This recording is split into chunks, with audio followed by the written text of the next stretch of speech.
chandeliers above, custom name cards below, laughter bouncing off white linen and old wine. It was my father's 60th birthday. He stood at the head table like a self-appointed king, surrounded by his kingdom, my siblings, their picture-perfect spouses, his colleagues, golf buddies, and legacy friends who'd never once asked about me. I was seated near the end of the row, not quite in the shadows, but not in the light either. And beside me, my son, 17, bright eyes, jaw clenched. He already sensed something I hadn't said out loud, that this wasn't a celebration. It was a ceremony. A reminder of hierarchy, a reminder of where I stood. Dad clinked his glass. The room hushed. He raised his voice like he always did when he wanted applause before finishing the sentence. Family, he began, is everything. Nods. Murmurs. Toasts raised. Then his smile shifted, just enough to signal what was coming. Family is everything, except for those who clean bathrooms and make other people's mistakes. Laughter erupted. Loud. Too loud. Some looked at me. Most didn't. My sister laughed hardest. My brother gave a toast without drinking nod. And my mother? She just dabbed the corner of her mouth with her napkin and avoided my eyes. I didn't move. Not at first. The shame settled over me like a second skin, familiar, suffocating. But then my son's hand found mine under the table. He didn't squeeze it. He just held it. Steady. I reached into my purse and pulled out the envelope I'd brought just in case. Just in case he did what he always did, reminded the room that I was never really one of them. I stood, walked to the head table, and with every step, the laughter died. I placed the envelope next to his wine glass, looked him in the eye, and said nothing, because nothing needed to be said. He knew, and he would soon know what that envelope contained. Then I turned to my son and said, "Let's go." We walked toward the door, and just as I touched the handle, my son let go of my hand, turned back to the crowd, and said, clear and unshaking, "You all laughed at the woman who cleaned your messes, but she's the only one in this room who owns something none of you do." The air snapped. Every wine glass might as well have shattered. He continued, "That beach house you all vacation in? She owns it. Deed signed. Taxes paid. Name on every document. And tomorrow, none of you are welcome." Gasps. Chairs scraped. No one laughed now, because a child just reminded them what shame sounds like when it wears truth. We walked out, not in anger, in power. My name is Elena Shaw, and from wherever you're watching this, stay with me, because the night they laughed at me for cleaning their messes was the night I swept them out of the story for good. Bathroom girl. That's what my sister used to call me when she thought I couldn't hear. She'd whisper it loud enough for cousins to giggle and quiet enough for adults to pretend they didn't notice. But I always did. And I carried it heavier than any mop bucket or laundry basket. Teen pregnancy had turned me into a cautionary tale in our perfect family. When I told my father at 17 that I was expecting, he didn't yell. He didn't even scold. He just folded his newspaper and said, "You chose your path. Now walk it alone." And I did. While my siblings went to universities, took trips abroad, got internships at firms with last names that meant something, I scrubbed bathroom floors and vacuumed hotel lobbies, with my infant son sleeping in a stroller park nearby. I cleaned bathrooms at night, office cubicles at dawn, and during the day I cleaned homes, mansions, condos, sometimes even the houses of my father's own friends. They'd see me but never quite look me in the eye. They would offer coffee in chipped cups, then pay late with tight smiles. But I took it. Every dirty job, every whispered nickname, because my son deserved better than shame. My father once told my sister, "You're the family's hope." He told my brother, "You're the family's pride." And me, I was never part of that conversation. But there was one person who saw past the labels, my grandfather. He visited one rainy afternoon, the baby crying softly in his bassinet. Grandpa sat on my faded couch, looked around my cramped apartment, and said, quietly, "They say you're lost, but I see a girl who's quietly building something. Remember, Bricks don't shout when they're laid, but they hold everything up. And when Grandpa passed, he left me something nobody expected. Not money, not stock portfolios. A small house on the coast. Nothing fancy, but solid. Quiet. Something he'd bought years ago as an investment. A place no one else wanted because it wasn't glamorous enough. He wrote in his letter, "You built your life from the ground up. Now here's some ground that belongs only to you." But I didn't tell anyone. I simply paid every mortgage bill, quietly repaired every crack, and painted every fading wall, silently keeping the deed tucked away. My father bragged about our family house to his golf buddies. He entertained friends on the porch I'd sanded down myself. They never thanked me. They never even knew it was mine. But I knew, and my son knew, because that night, at my father's grand celebration, with him mocking the woman who cleaned their toilets, I realized something. They hadn't just dismissed me. They'd underestimated me. They believed their laughter made me small. But I had already laid down every brick in silence. And while they toasted family and forgot my name, I owned the very floor beneath their feet. When Grandpa handed me the deed, he made me promise two things. Never apologize for owning what's yours. And never explain yourself to people who refuse to understand. So I didn't. For 7 years, I held the deed in silence. While my father hosted parties there, laughing loudly enough to drown out his shameful daughter's memory, I quietly paid every bill. While my siblings took weekend selfies on the balcony, captioning posts with phrases like family legacy, I was fixing the roof, sanding splintered floorboards, and painting walls that echoed only my own voice. They didn't notice, because they never needed to.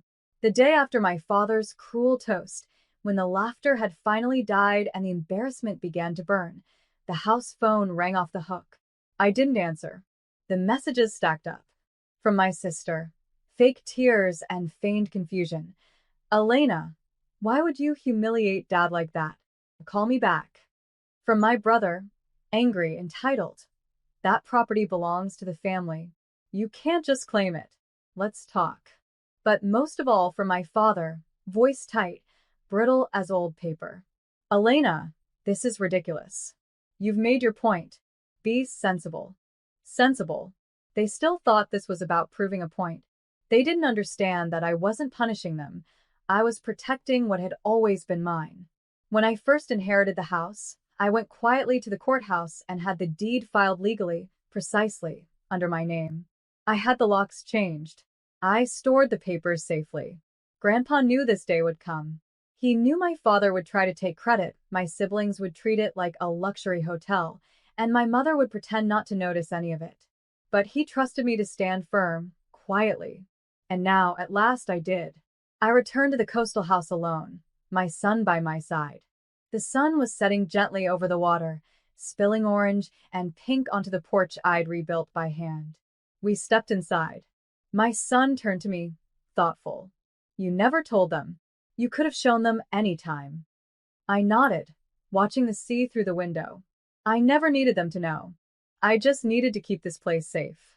"But they took advantage of you for years," he said quietly. I met his eyes. They thought they did. But every moment they ignored me, I grew stronger. Every dinner they mocked me, I tightened my grip. They thought silence meant weakness. But silence was always my armor. He smiled softly. "You're stronger than anyone I've ever met." I looked out again. Strength is easy when you have something worth protecting. The phone buzzed once more. Another voicemail. My father, voice strained. "Elena, you can't isolate yourself forever. Please call." I turned the ringer off, because I wasn't isolating myself. I was liberating myself. I hung Grandpa's framed photo on the wall, beside the deed he'd signed, then quietly placed the eviction notice on the front table, ready to mail, ready to file. The house was mine, fully and legally. They couldn't touch it.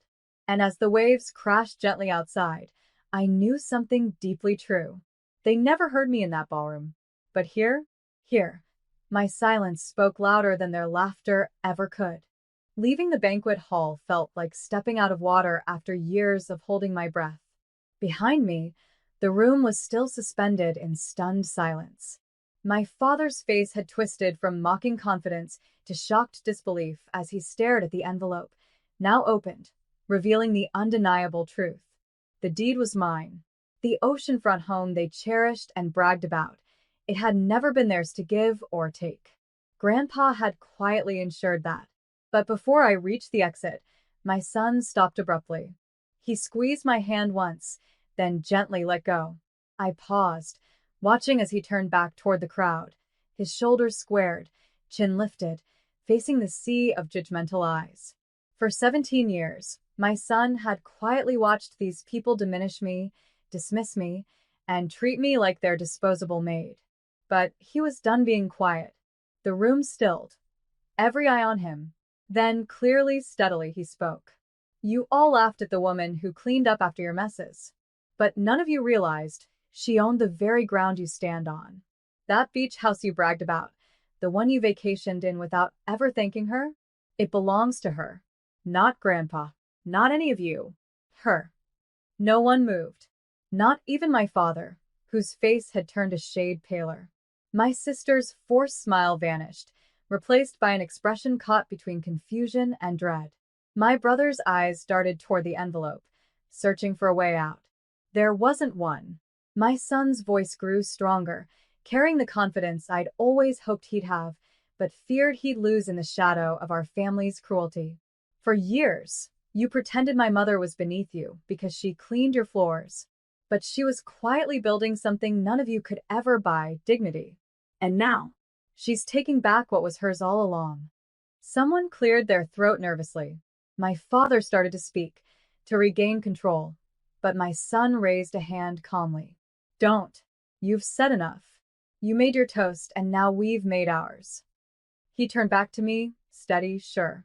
Ready, Mom? I nodded, my heart swelling. Not with revenge, but pride. We stepped outside, leaving behind the stunned silence of a room finally forced to see the truth clearly. In the parking lot, the night felt lighter. The humiliation that had clung to me for years finally slid off my shoulders, replaced by something I'd rarely known. Peace. I'm proud of you, I told him quietly. He smiled. I learned strength from watching you. As we drove home, my phone buzzed again and again. My father, siblings, even distant cousins calling, texting, messages ranging from anger to hollow apologies. I didn't answer, because tonight wasn't about their regret. It was about finally claiming space that had always belonged to me, yet I'd never been brave enough to occupy. And when we reached the coast, stepping into the home I'd secretly owned for years, it felt different this time. The air wasn't heavy with obligation. It was clear with possibility. My son looked around, taking it all in. You deserve this, he said softly. I touched his cheek. We both do. Because they'd thought their laughter would silence me forever. Instead, it was the catalyst that finally freed me.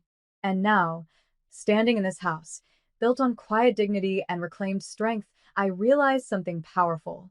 My silence hadn't been submission. It had been waiting patiently for this exact moment. And at last, my voice echoed louder than their laughter ever could. The first night at the beach house felt like breathing clean air after years in smoke. I stood on the balcony, moonlight dancing softly across the ocean waves, a glass of wine in hand, quiet strength wrapped around me like a familiar blanket. My phone buzzed on the table, calls from numbers I'd deleted years ago. But tonight, I let them ring unanswered.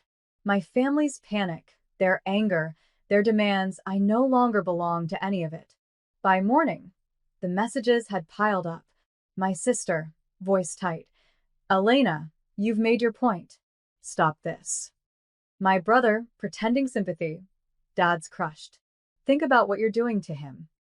But the last voicemail from my father himself revealed the deepest fracture. You've humiliated us all. If you don't reverse this, you're not part of this family anymore. I didn't reply. Instead, I drove into town. By noon, a locksmith arrived, swapping old locks with sleek, secure ones. The faded family photos came down, replaced by artwork I'd chosen, calm, hopeful scenes. At the front gate, I posted a clear sign. Private property. No access without written permission. Neighbors noticed. Some smiled. Others nodded knowingly. No surprise, no judgment. They'd always quietly suspected who truly kept this place standing. But by evening, my father's lawyer called. Stern, authoritative. Your father intends to contest the deed. We suggest reconsidering your position. I paused, then replied calmly. Contest all you'd like. The deed is recorded, notarized, and beyond challenge.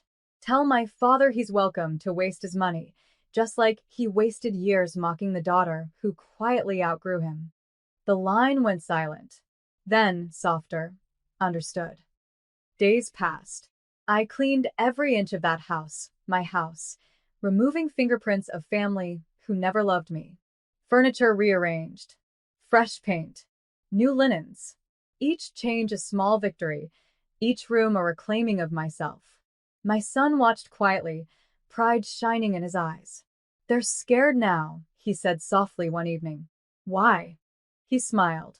Because they never expected the girl who cleaned their bathrooms to own the place they bragged about. A week later, I received a handwritten letter. From my father, short, cold, formal. Elena, you have disrupted family harmony.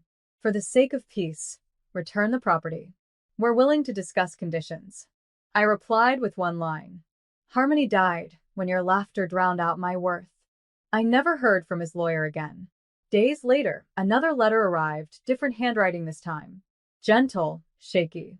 My mother. I should have stood up for you. I'm sorry I never did. Keep the house. Keep your peace. I folded her letter softly. She'd been a silent bystander. But even silent bystanders pay a price. And now, they paid mine. I didn't want revenge. I wanted closure. A life built quietly, beautifully, on my terms, without permission. As the waves whispered gently at night, and the house around me settled into quiet strength, I understood. The laughter that hurt me once had become distant noise, drowned by the clarity of finally taking back what was mine. The girl who cleaned bathrooms and made mistakes had quietly built something powerful. A home, a future, a legacy not rooted in shame, but grown in quiet defiance. The fallout was swift, fierce, and entirely self-inflicted. It started with whispers, little rumors twisting through my father's social circle like ivy. Whispers about the grand party ruined, about the family heirloom house that was never actually theirs, about the daughter they had mocked for cleaning bathrooms, who now owned the crown jewel of their reputation. I didn't spread them. I didn't need to. Their panic spread the truth for me. My brother was the first to publicly react, an angry Facebook post calling me selfish, claiming I'd torn the family apart. Didn't your sister pay every bill for years? So the bathroom girl kept your family afloat? He quickly deleted it, but screenshots lingered. My sister tried another approach, soft victimhood. She posted cryptic quotes about betrayal, family bonds, and blood being thicker than water. Someone replied simply, but deeds are thicker than blood, however, said nothing publicly. He let his silence shout. His golf buddies started canceling weekend plans, suddenly busy. His colleagues distanced themselves quietly, not wanting to be attached to the spectacle. A reputation he'd carefully built over decades now fractured under the weight of one simple truth. He mocked the daughter, who had silently supported them all. Then came the article. A local blogger, curious about town whispers, wrote a piece titled, The Daughter They Forgot, How Elena Shaw Quietly Reclaimed Her Legacy. It detailed my life, the teen pregnancy, my years scrubbing toilets, the silent inheritance from my grandfather, and the now infamous birthday toast where everything unraveled. My son's words were quoted prominently. You laughed at the woman who cleaned your messes, but she owned the ground beneath your feet. Overnight, the piece spread, resonating deeply. I received hundreds of messages. From strangers, yes, but also from local women, mothers, daughters who'd felt unseen. They thanked me for holding quiet strength in the face of humiliation. But the message that stopped me was from an old teacher, Mrs. Calloway. You were never the bathroom girl to me. You were the brave girl who built something beautiful from nothing. I cried quietly over that one, not from sadness, but from relief. Someone had always seen me clearly. Meanwhile, my family tried to rally. One afternoon, I received a thick envelope containing legal threats and demands, each desperate, each meaningless. I forwarded them to my attorney, who dismissed them effortlessly. Then one day, my son came home smiling, showing me his phone. His speech had gone viral on TikTok. Millions watched him defend his mother's dignity, his strength clear, calm, and inspiring. Our bond beautiful. But his favorite was simple. This kid just ended generational cruelty with one sentence. He smiled quietly. Maybe they'll finally get it. I touched his shoulder gently. Even if they don't, we finally did. The phone buzzed one last time. My father again. I answered just once. His voice was different now. No anger, only exhaustion. Elena, this has gone too far. I replied gently, but firmly. No. You went too far. I just stopped pretending it was okay. Then I hung up, my heartbeat steady, my strength settled. Because I wasn't fighting anymore. I didn't have to. They had underestimated me for years. Assuming silence was weakness. Now they knew better. And me? I finally understood the difference between forgiveness and permission. I could forgive them, quietly from a distance, but I'd never again seek their permission to matter. I didn't plan to become a hero. I just wanted to live openly, without apology. But sometimes the quietest rebellion is the loudest lesson. The article changed things. Invitations poured in, conferences, podcasts, women's leadership events. At first, I declined politely. I'd spent years in quiet corners, cleaning up after others. Speaking out publicly felt foreign, uncomfortable. But then my son gently placed one invitation on the table. He looked at me, serious yet soft. Mom, maybe it's time they hear your voice. Not for them, for you. So, I said yes. The first time I spoke publicly, my hands shook behind the podium. The room was filled with women, some polished, some uncertain, all leaning in, hungry for honesty. I took a breath and began simply. My name is Elena Shaw, and I used to clean bathrooms. That's what my family remembered about me. But what they forgot is that I also cleaned their messes. And while they laughed, I quietly built something they couldn't buy, my dignity. The applause startled me. Not polite applause, raw, genuine, fierce. Women came up afterward, shaking my hand, hugging me tightly. They whispered, "You told my story. Thank you for speaking for us." My confidence grew with each stage. And soon something else grew too. A vision. Using my savings, I launched Second Chances Cleaning, a business to empower single mothers and overlooked women. No shame, no stigma. Just dignity, training, and a living wage. The idea exploded. Contracts poured in, businesses eager to align with a cause that felt like justice. The beach house became our headquarters, a safe haven for retreats, training, healing. A place that had been built in silence, now overflowed with the laughter of women discovering their power.